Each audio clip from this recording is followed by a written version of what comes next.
Oke, saya Dokter Gigawan, Dokter Gigi Indramayu. Hari ini saya ingin bikinkan video terbaru buat kalian semua, khusus di akun TikTok Dokter Gigi Indramayu ini. Oke, pertanyaan dari salah satu yang ada di kolom komentar yang benar-benar kalian tunggu. Nah, mungkin saja sama dengan apa yang kalian rasakan malam ini. Nih, ada pertanyaan, dok, kalau gigi pecah, apakah harus dicabut semua atau bagaimana? Nah, ini pertanyaan yang sering terjadi dan mungkin yang kalian alamin. Kalian bingung, gigi saya pecah, itu ditambal atau dicabut. Mungkin seperti itu tepatnya. Nah, nih saya akan bahas. Jadi, tipe-tipe gigi pecah itu banyak sekali ya.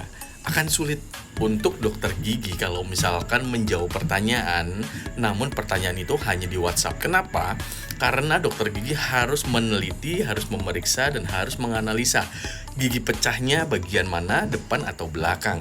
Nah, kalau misalkan gigi pecahnya itu bagian depan, itu di kedalaman mana? Gigi belakang di kedalaman mana? Di kedalaman dentin kah? Di kedalaman pulpa kah? Atau memang masih di kedalaman enamel?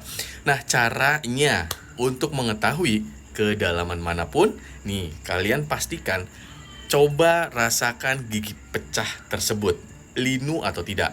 Kalau misalkan dia linu, itu baru nyampe kedalaman dentin. Dan kalau misalkan tidak berasa linu sama sekali, itu berarti masih kedalaman enamel. Nah, dentin dan enamel itu bisa langsung ditambal permanen.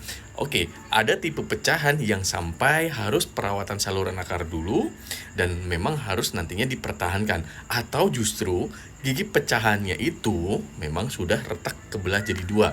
Contohnya seperti ini. Nih, gambar di atas.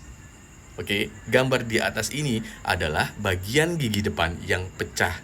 Gigi depan yang pecah atau fraktur pada bagian gigi depan ini biasanya terjadi akibat benturan keras, tapi baru setengah. Namun gigi depan sendiri ada pecahannya vertikal. Kalau vertikal itu memang terbelah menjadi dua. Nah, kalau misalnya terbelah menjadi dua, itu tidak bisa terbelah menjadi duanya sampai ke akar gigi. Itu tidak bisa ditambal atau tidak bisa dipertahankan, melainkan harus dicabut. Nah, begitu juga yang bawah. Kalau misalkan pecahannya yang seperti gambar di gini, ya, yang gambar ini bisa ditambal. Nah, itu bisa perawatan dulu atau bisa langsung tambal permanen.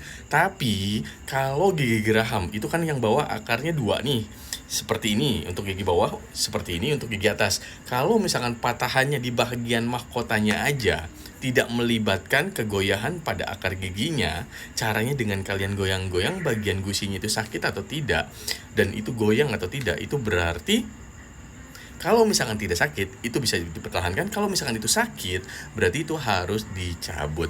Kenapa? Kalau misalkan tidak dicabut, gigi patah, gigi pecah, gigi sampai ke akar retakannya, itu bisa menyebabkan pembengkakan pada gusi dan kesenggol pun akan sakit.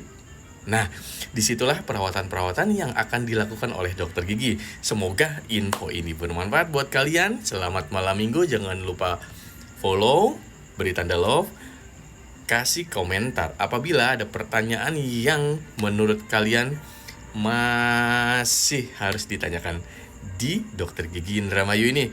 Jangan lupa jaga kesehatan gigi ya, dan mampir ke klinik saya. Saya tunggu di klinik Mundu Indramayu. Alamatnya di Jalan Raya Mundu Indramayu. Jalan Raya Mundu Indramayu, dekat perapatan Mundu Indramayu. Oke, jangan salah. Terima kasih. Selamat malam. Wassalamualaikum warahmatullahi wabarakatuh. Sampai jumpa di video selanjutnya. Bye.